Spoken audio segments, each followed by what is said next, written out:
Batid ko na nagdadrag siya. Na sa paggising pa lang sa umaga, kasabay ng almusal, marijuana pala.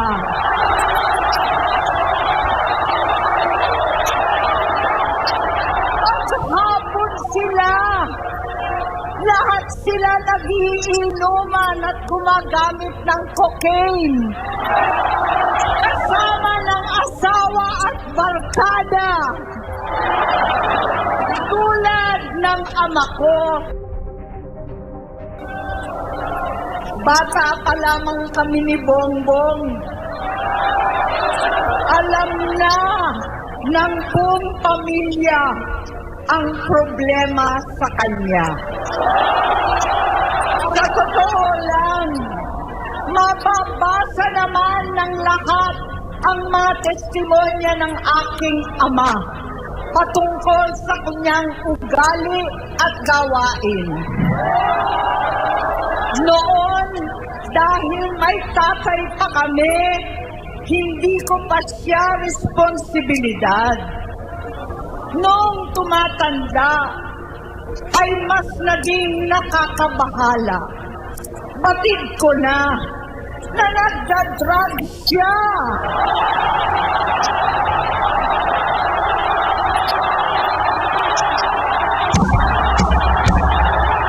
Nalaman ko at ng pamilya, nalaman ng pamilya, seryoso ito.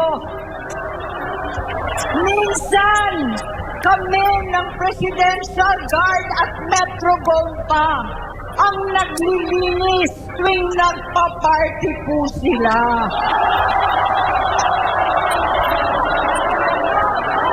Namuhay kaming magkakapatid sa ibang bansa. Kami-kami lang. Kinumbinsi ko pa si Bongbong. Pakasalan mo na si Lisa. Naisip ko noon, kapag nag-asawa siya, malalagay na sa tahimik at magkakaroon ng direksyon. Ang laki ng pagkakamali ko. Mas lumala ang kanyang pagkalulong sa droga.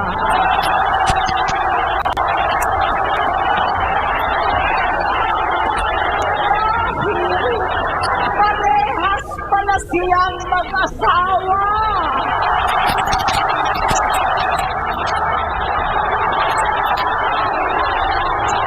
Naging gobernador siya ng Ilocos. Alam ng mga tao doon na halos hindi siya pumapasok. Tuwing ko kumprontahin ko siya, ay nagsasabi siyang magbabago na siya, aalisin na niya ang bisyo. Hanggang sa may nagsumbong na naman sa akin na sa paggising pa lang sa umaga, kasabay ng almusal, marijuana pala.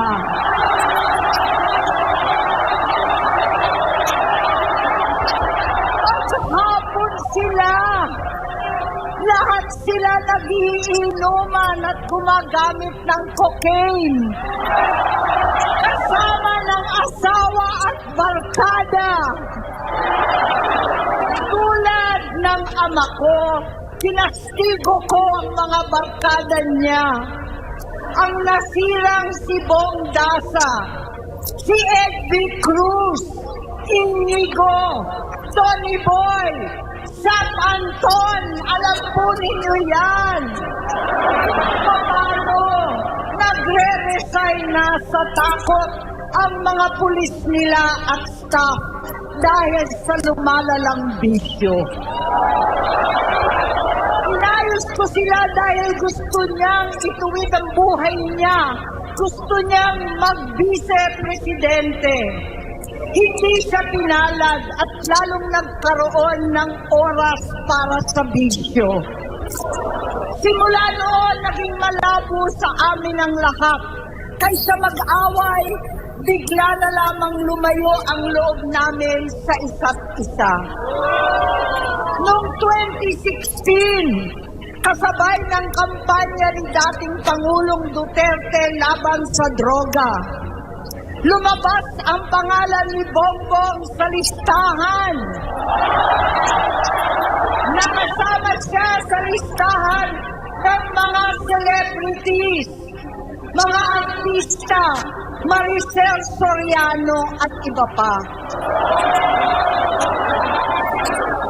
Masinsinan kong kinausap si Pangulong Rodi. Halos manikluhod ako.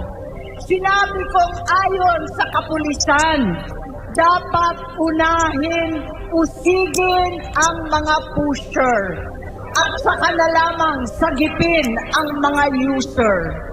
Naligtas si Bongbong. Labis ang takot ko at pag-aalala. Kinausap ko siya at nagsabi siyang talagang siya ay nagbabago na. Muli at lagi, hindi ako nawalan ng pag-asa. Ako'y naniwala ulit. Mula noon na natatanggap ko na lang na balita tungkol sa kapatid ko ay regular na pagpapadoktor. Kaya kumalma naman ako.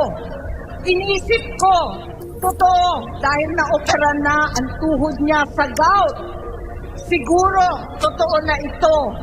Hanggang nito, na lamang nalaman ko na tuloy ang paggamit niya sa mga party na garapalan naghakain ng droga. Pinagmamalaki pa ng mag-asawang kayang-kaya nila ang microdosing ng cocaine. Hati-hatiin daw para 4 na beses sa isang araw. Hindi mabibisto. Ang pampapadoktor, pinalabas nilang pag-stem cell. Nagpapalit daw ng dugo, nagpapa-blood transfusion. Kayang-kaya raw. Hindi ko maintindihan ang pinagsasabi.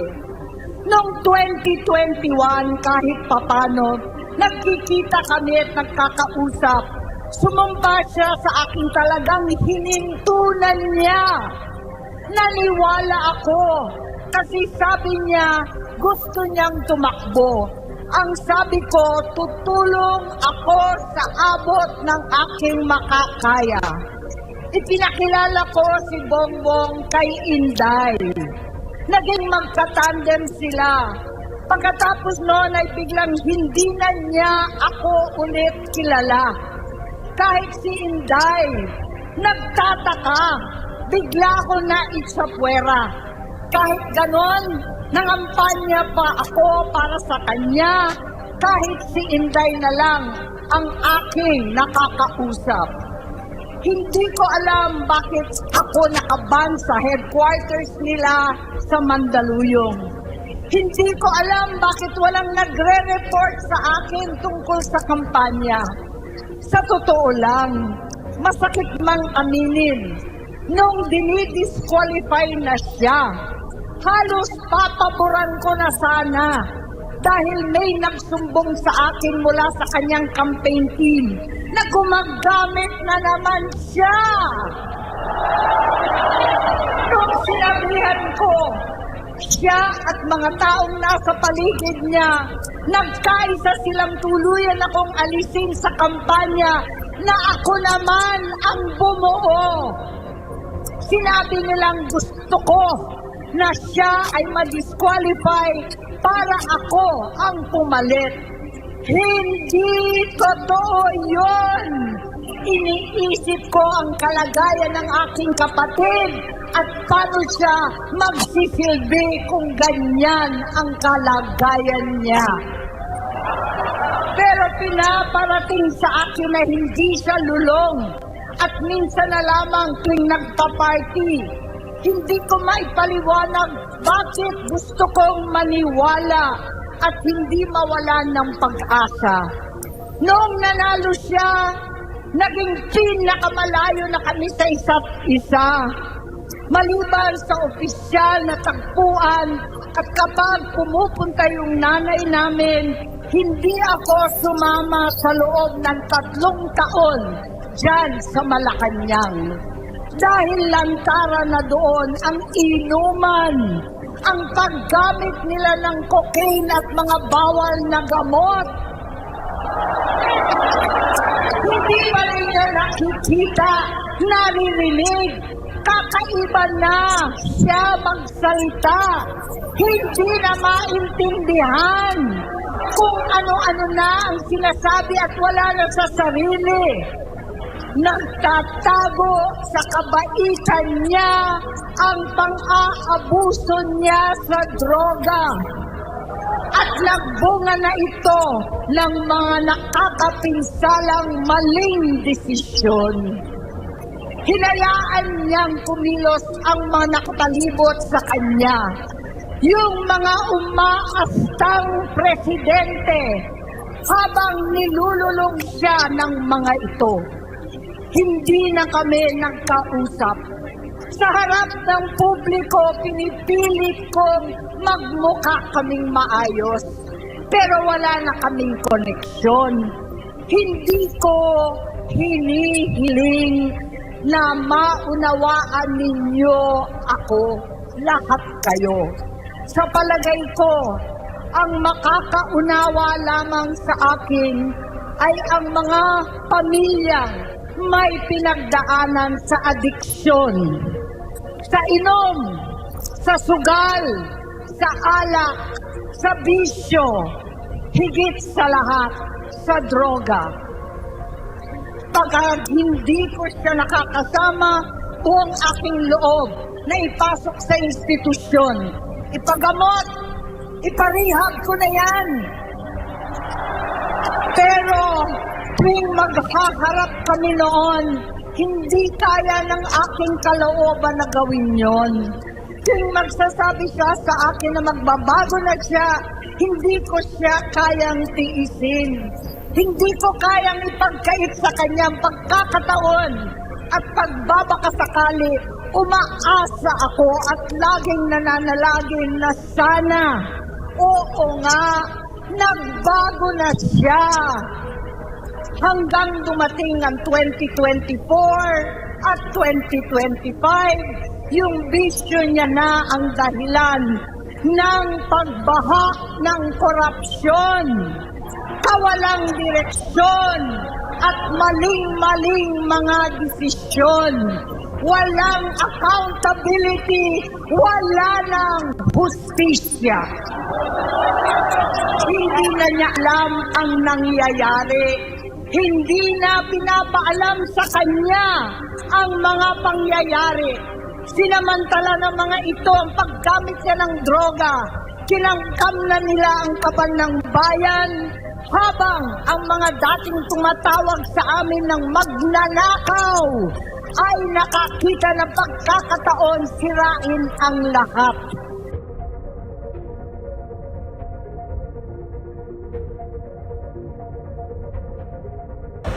Magandang gabi po sa inyong lahat, mga mahal na kapatid. Ka-Israel, ka-Bien, ka-Ernst, ka-Abnel, lahat ng ating minamahal na kapatid. Higit sa lahat ang classmate ko mula Congress hanggang Senado. Senador Manong Dante Marcoleta.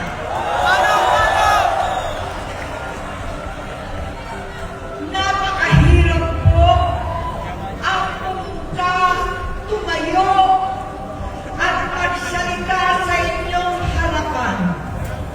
Pero noon pa man, alam ko walang madali kapag ikaw ay Marcos. Nanginginig ako at ang aking boses. Hindi dahil ako'y natatakot sa inyo, kundi dahil nalulungkot po ako.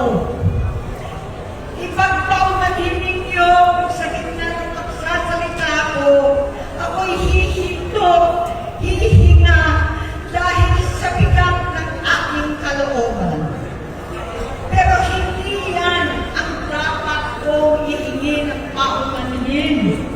Hindi yan ang kasalanan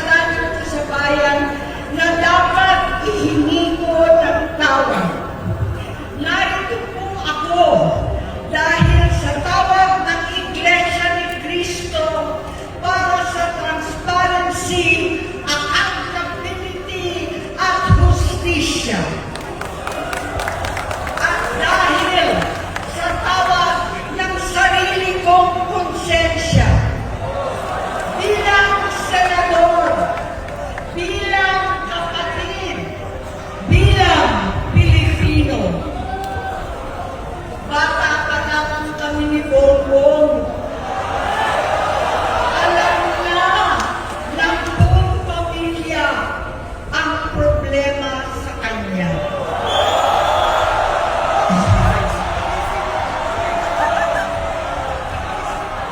Totoo lang, mababasa naman ng lahat ang mga testimonya ng aking ama patungkol sa kanyang ugali at gawain.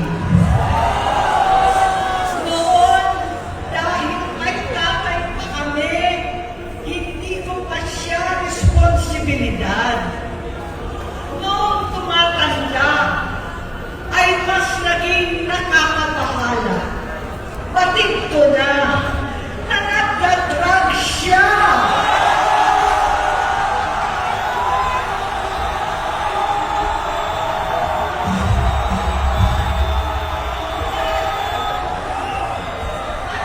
Pamilya, nalaman ng pamilya, seryoso ito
user. At saka na lamang sagipin ang mga user. Naligtas si Bongbong. Labis ang takot ko at pag-aalala. Kinausap ko siya at nagsabi siyang talagang siya ay nagbabago na. Muli at lagi, hindi ako nawalan ng pag-asa.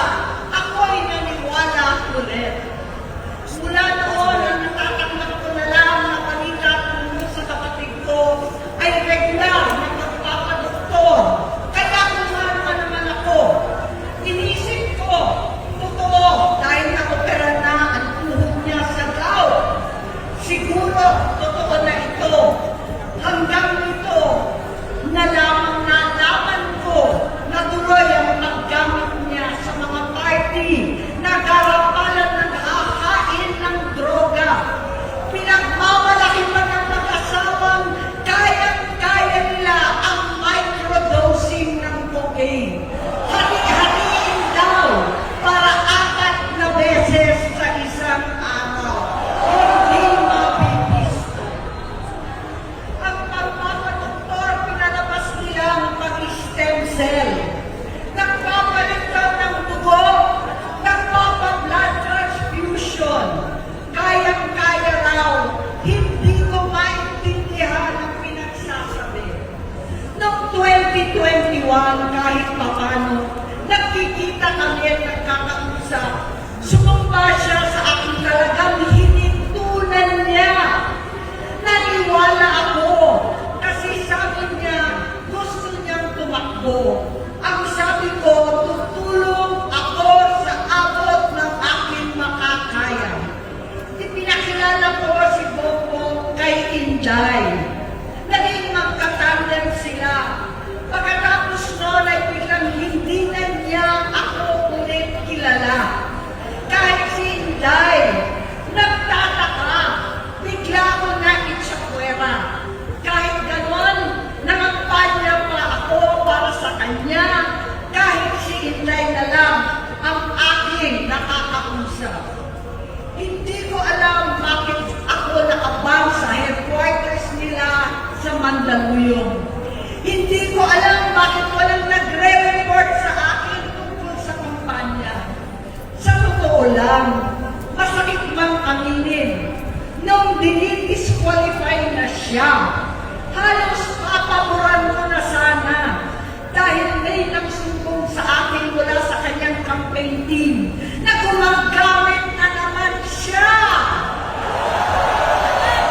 Nung sinabihan ko, siya at mga taong nasa paligid niya, nagkaisa silang tuluyan akong alisin sa kampanya na ako naman ang bumuo. Sinabi nilang gusto ko na siya ay mag-disqualify para ako ang pumalit. Hindi totoo yun! Iniisip ko ang kalagayan ng aking kapatid at paano siya magsisilbi kung ganyan ang kalagayan niya. Pero pinaparating sa akin na hindi siya lulong at minsan na lamang tuwing nagpa-party. Hindi ko maipaliwanag bakit gusto ko maniwala at hindi mawalan ng pag-asa. Noong nanalo siya, naging pinakamalayo na kami sa isa't isa. Maliban sa opisyal na takbuhan at kapag pumupunta yung nanay namin, hindi ako sumama sa loob ng 3 taon dyan sa Malacanang. Dahil lang tara na doon ang inuman, ang paggamit nila ng cocaine at mga bawal na gamot. Hindi ba ninyo nakikita, naririnig,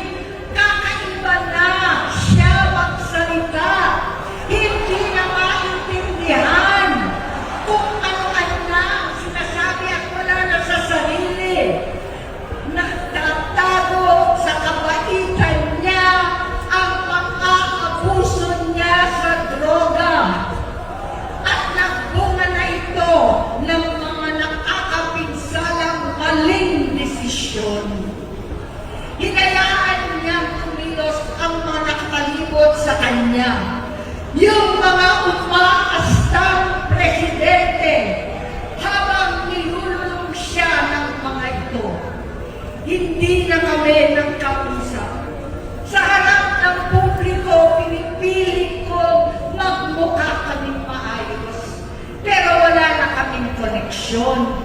Hindi ko hinihiling na maunawaan ninyo ako, lahat kayo.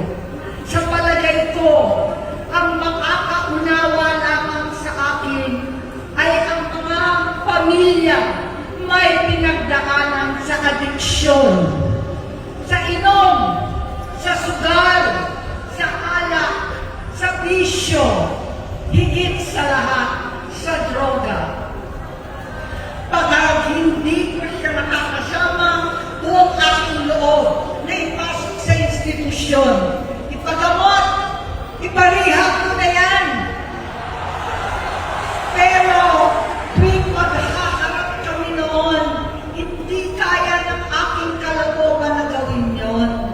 Tuwing magsasabi siya sa akin na magbabago na siya, hindi ko siya kayang tiisin. Hindi ko kayang ipagkait sa kanya magkakataon at pagbabakasakali, umaasa ako at laging nananalangin na sana, oo nga, nagbago na siya. Hanggang dumating ang 2024 at 2025, yung bisyo niya na ang dahilan ng pagbahak ng korupsyon, kawalang direksyon, at maling-maling mga desisyon. Walang accountability, wala nang hustisya. Hindi na niya alam ang nangyayari. Hindi na pinapaalam sa kanya ang mga pangyayari. Sinamantala ng mga ito ang paggamit niya ng droga. Kinangkaw na nila ang kaban ng bayan habang ang mga dating tumatawag sa amin ng pagnanakaw ay nakakita ng pagkakataon sirain ang lahat. Nagagamit na nila si Bongbong para sirain si Inday. Itinutulak pa nila si Bongbong at ang bayan sa bangin para umastang tagapagligtas. Mula sa pagtraidor at pagpapahamak kay BP Inday, sa confidential funds na tutuusin ang galing naman sa opisina ng Pangulo, hanggang sa pagpadukot sa dating Pangulong Duterte para itago na lamang sa ibang bansa. Ang kabaitan ni Bongbong ay naging kalupitan. Karapanan ng pagtatikip sa kanya ng mga nasa Congress, sa Senado, mga miyembro ng kabinete. Kitang-kita na ng taong bayan, wala nang buwang ang kahihiyan. Para pang nauulit ang bangungot ng kasaysayan dinanas namin noon. 68 years old po ang tatay ko nung pinatalsik sa pwesto. 68 years old na rin si Bongbong ngayon. November 17 din, noong 2021, nung nakumbinsi ko si Inday na magbise kay Bongbong. November 18 po, bukas, ang ikatlong araw natin. Siyam na taon na nakakaraan. Saktong November 18 pa talaga, na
ipakita sa sambayanan na hindi kami masamang tao. Hindi masama ang pamilya Marcos. Gusto kong ibangon ang dangal ng aking ama. Sa pamamagitan ng nagpagtatrabaho para sa bayan, sinikap kong maging mabuting gobernador, tinakawan, senador. Hindi ako halos nagpapahinga para makapag-iwan sana ng legasiya na kapag sinabing Marcos, nabawi na namin ang tingin sa nakaraan. Ngunit sa kagustuhan kong maging responsableng anak, matupad ang pangako ko sa aking ama, nabigo akong maging mabuting kapatid. Naging mahina ako kay Bongbong. Sa kapulisan at sundalo sa lahat ng mga leader at tagapagpatupad ng batas, siya ang Pangulo natin ngayon. Sinabi ko kung anong kalagayan niya ngayon. Tulungan niyo ako mapabuti ang kanyang kalagayan. Tulungan niyo ako matulungan siya. Hindi niya ako kalaban. Ang kalaban niya ay ang sarili niya. At nadadamay ang bansa sa laban na yan. Bilang senador at lingkod bayan, batid ko ang mga problema at gaya ng bayan, alam ko rin ano ang solusyon.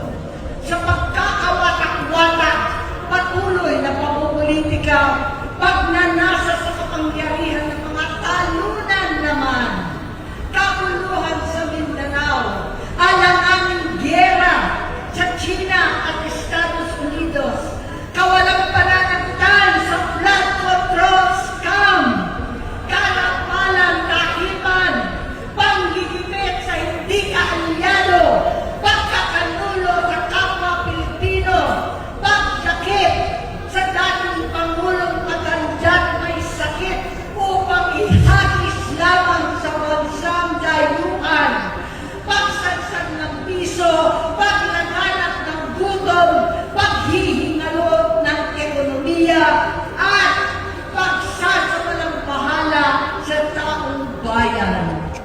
Ang delubyo at kalamidad na nagdudulot ng parusa, ang korupsyon na nauwi sa kawalan ng tiwala at hustisya sa Pilipinas, sa kanyang pamahalaan, lahat ng yan ay masusolusyonan kung ikaw, aking kapatid, magsaayos ng iyong sariling kalusugan. Kapag humupa ang ingay sa politika, kapag umuwi na kami sa aming pamilya, hindi bilang senador, kundi bilang ate, bilang si Manang ay ni Bonget, kaya ito sasabihin sa harap ng taong bayan, sa harap ninyong lahat, at sa harap ni Bongbong. Bonget, magtatatlong taon na tayong hindi nakakausap. 3 taon ko nang sinusubukan muli na ako'y pakinggan. Siguro ngayon ay makakarating ng buo ang gusto kong sabihin. Walang mapapawasan, hindi madadagdagan. Bongbong, nag-aalala sa iyo si Manang. Tuwing nakikita kita sa TV, gusto kitang puntahan. Napakalaki ng pinagbago mo. Itsura, pagsasalita, takbo ng pag-isip. Minsan, napapatanong ako sa sarili ko, ikaw pa ba yan? Si Bongbong ba talaga yung nakikita ko? Pero ako, aling ko, ako pa rin ito. Ako pa rin ang ate mo na tumayong ama't ina sa inyo sa ibang bansa. Ang kasama no sa sumubok na saranglahin lahat ng sakit para sa iyo. Ang kapatid mo na hindi ko kay kailangan hingan ng tawad dahil agad ka nang iniintindi at tatanggapin dahil mahal kita. Nasa Bagong Tipan, kay Lucas, Kapitulo 17, versikulo 3 hanggang 4. Kung magkasala ang iyong kapatid, sawayin mo siya. At kung siya'y magsisi, patawarin mo siya.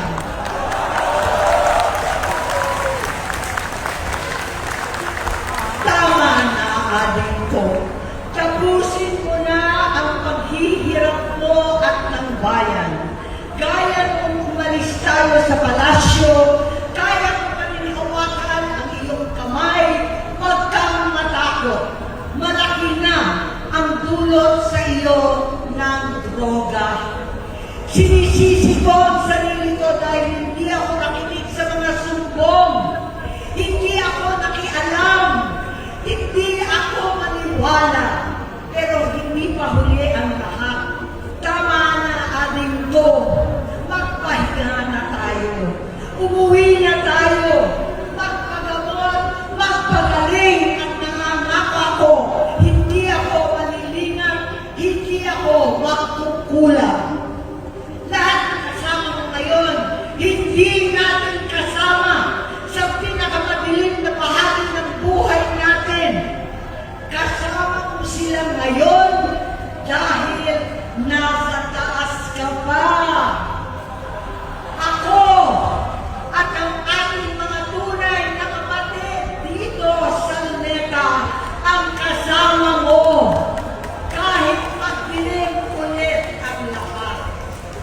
Talikuran mo ang iniisip at itinupulong lang ang misyon.